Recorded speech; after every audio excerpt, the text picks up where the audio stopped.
Bonjour et bienvenue dans le nouvel épisode de la Terre à l'assiette de Maison Colomb. Nous irons dans les sous-sols de Paris découvrir les fameux champignons. Jean-Noël, on est où? Là, on est dans le 19e arrondissement de Paris, dans un niveau -2 d'un parking souterrain. Et on va voir des champignons? Exactement, on va voir des champignons, mais d'abord, on va les s'équiper. D'accord. Et voilà notre salle de culture. On sent vraiment le taux d'hygrométrie qui est assez lourd. Ouais, il est bien maîtrisé ici pour que le champignon il se développe bien, parce que le champignon c'est hydrophile, c'est-à-dire que ça boit l'eau dans l'air. D'accord. On l'arrose pas directement. Ok. Donc là, tu vois, les petits bébés champignons sont tout petits là, tu vois, les petits. C'est vraiment bien. Tu vois là, partout là, ils sont vraiment minuscules. Ouais, c'est trop Tout cela, ça va donner des champignons dans quelques jours. Alors le champignon, il double de taille en 24 heures. C'est incroyable.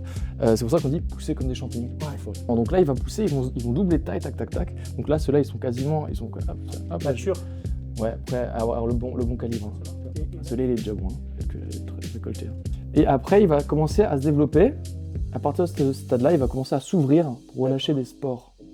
C'est des graines de champignons. Et pour se reproduire. Le cycle. Exactement. Donc tous les champignons, naturellement, ils ont tendance à s'ouvrir. Dans la forêt, généralement, ceux que tu vois, ils sont tout ouverts comme des paraboles. Jean-Noël, c'est quoi la meilleure saison pour récolter les champignons de Paris? Donc en fait, les gens, ils ont l'habitude, au niveau gastronomique, d'en avoir dans la forêt à l'automne. D'accord. Okay, ou parfois l'été quand on a été pourri. Donc tu peux potentiellement en avoir toute l'année. Nous ici, on va en produire toute l'année, de septembre à juin. Et ça correspond à la période de l'année où il y a moins de légumes disponibles pour les gens. Donc ils vont avoir tendance à en manger particulièrement à l'automne quand il commence à faire froid et que les gens commencent à cuisiner.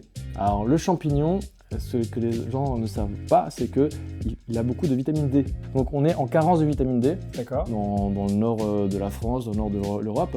Et en mangeant 50 grammes de ce champignon de Paris, tu as ta dose journalière de vitamine D. Voilà. Il y a de la vitamine B, il y a plein de minéraux aussi, un petit peu de protéines. Donc c'est assez proche de la perfection comme type de produit. Concernant la conservation, est-ce que tu aurais des astuces ou des tips à nous donner? Alors le champignon, c'est composé, ça boit l'eau dans l'air, c'est plein d'eau, comme plein de légumes. Si tu le mets dans un air ambiant, oui. Souvent qui va être assez sec, 40, 50, 60% d'humidité, il va tendance à se dessécher. Okay, donc le mieux, c'est au frigo. Okay. Clairement, entre 3 et 5 degrés. Là, tu vas vraiment le conserver 1-2 semaines, ouais. Facilement. Bon, bah voilà, là, c'est la récolte de ce matin. On a bien bossé. Ouais. Et là, c'est la cagette pour cuisiner. Destination de Maison Colomb. Merci beaucoup, j'ai hâte de les cuisiner. Petite astuce de chef, le champignon de Paris, c'est un produit gourmand. Moi, je vous le conseille autour d'une volaille un dimanche, rôti avec des pains en grenaille, c'est un délice.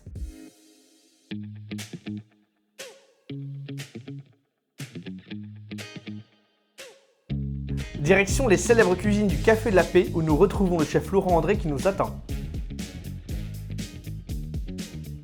Bonjour à tous, voilà, on a reçu nos champignons de la Maison Colomb. On va pouvoir attaquer nos recettes. Aujourd'hui, on va travailler le champignon de Paris, le champignon qui me plaît énormément pour un restaurant que j'ai dans Paris. C'est le champignon qui me tient à cœur, surtout en saison automnale comme maintenant. Cette recette, je la tiens d'un très grand chef qui malheureusement a disparu, au nom d'Alain Chapelle, chez qui j'ai eu la chance de travailler à Lyon, et qui m'a appris ce fameux bouillon de champignons façon cappuccino, car vous verrez à la fin de la recette, on va émulsionner le bouillon pour en faire une mousse comme si c'était un cappuccino de champignons. Pour cela, première petite technique, on va retirer les pieds des champignons et la peau. Donc on pousse avec le pouce pour retirer le pied et ensuite avec l'ongle, on vient retirer la peau du champignon. Et la deuxième chose, c'est que la peau du champignon n'a pas spécialement de goût et au moment où on va passer le bouillon, ça risque d'être un peu filandreux. Donc en retirant la peau, c'est bien meilleur et c'est hyper facile à faire. Le pied du champignon se mange, mais la partie noble du champignon, c'est ce qu'on appelle le chapeau. Moi, je vais utiliser la peau et les pieds de champignon dans mes bouillons de volaille et mon bouillon de légumes. En fait, rien ne se perd. Mais tu vois, d'enlever la peau, ça a cet effet-là, c'est que d'abord, tu as quelque chose de très propre et surtout, je ne le lave pas. Non, je ne lave jamais, je ne lave pas. Ça n'a pas lieu. Et puis, laver, c'est rincer. C'est enlever le goût.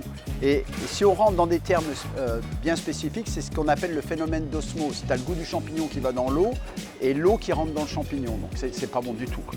On va s'attaquer à l'ail et aux oignons. Donc moi je prends des oignons blancs. C'est ce que je trouve qu'il y a de plus de meilleur. Et on enlève toujours la première peau de l'oignon là. Hop, c'est pas top. Tac. Bel oignon.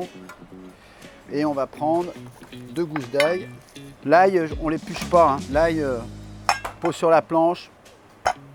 Tac, on écrase un petit peu. Ce qu'on appelle de l'ail en chemise. Et la base du bouillon, elle est là. On n'a pas besoin que ce soit hyper régulier puisque c'est pour faire un bouillon.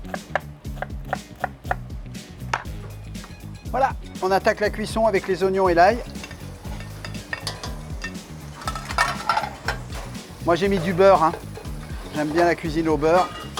Donc là on a mis les champignons et maintenant on va laisser cuire pendant 5 minutes avec les champignons. Regardez, il ne faut pas qu'il y ait de coloration, mais il faut que ça cuise pour que le champignon rentre bien l'eau de végétation. Une fois qu'on a fait ça pendant 5 minutes, on va venir ajouter notre bouillon. Là vous versez le bouillon à hauteur sur les champignons. Voilà, ça se met à bouillir tout de suite. L'astuce, c'est de mouiller juste à hauteur. Le bouillon étant en cuisson, on est parti pour environ 1h30, 2 heures de cuisson. Maintenant, on va s'attaquer à la garniture. La garniture, c'est du homard. J'aime bien ce côté terre, mer, et ça se marie très très bien avec le bouillon de champignons. Il a cuit au court bouillon. On va retirer la queue. La queue, on va la prendre et en faire des médaillons. Donc on va couper à environ 0,5 cm pour faire des petits morceaux. C'est ce qui va faire la garniture de notre bouillon de champignons. Ce homard, on va juste le faire revenir tout à l'heure dans un tout petit peu de beurre pour le saisir et concentrer les goûts. Voilà, le bouillon a cuit pendant 1h30, 2 heures. On peut se rendre compte qu'il a une belle couleur marron clair. Maintenant, on va le filtrer. Par contre, on va faire quelque chose de très important. C'est qu'on va venir presser les champignons qui sont dans le chinois pour extraire la totalité du goût du champignon. C'est-à-dire qu'on pose la louche et là on va venir presser. C'est là qu'on va venir récupérer tous les goûts du champignon, des oignons, de l'ail qu'on a déposé. C'est la partie peut-être la plus importante du bouillon, c'est celle-ci. Ne jetez pas sans avoir bien pressé et récupéré tous les sucs et les jus qu'il y a dans le champignon. Alors, on ne jette pas, hein, on récupère et on met ça dans les bouillons de légumes. Maintenant qu'on a mis la crème, on va laisser cuire environ 15 minutes par litre de bouillon. 1 litre de bouillon de champignons pour 1,5 litre de crème. On va cuire nos médaillons de homard. Juste saisis, on les retire avant notre dressage final du bouillon de champignons. Donc maintenant, on va passer à la phase du dressage. On va venir prendre nos médaillons de homard qu'on vient de faire rôtir et les déposer joliment au fond de l'assiette. Et maintenant, on va déposer le bouillon de champignons. Alors, je ne l'ai pas émulsionné maintenant. Je ferai la mousse une fois que j'aurai déposé le bouillon. Bonne louche de bouillon, juste à hauteur des médaillons de homard. On va venir créer la mousse du cappuccino. Et là, on vient chercher juste l'émulsion qu'on vient de créer, qu'on va poser par-dessus, comme cela. Comme un cappuccino. Elle est belle là, elle est onctueuse, on voit bien que ça fait envie. J'ai sélectionné des belles petites pluches de cerfeuil. On va juste venir les déposer. Voilà. On va terminer encore une fois avec un petit coup de poivre du moulin. Et comme disait Joël Robuchon, bon appétit.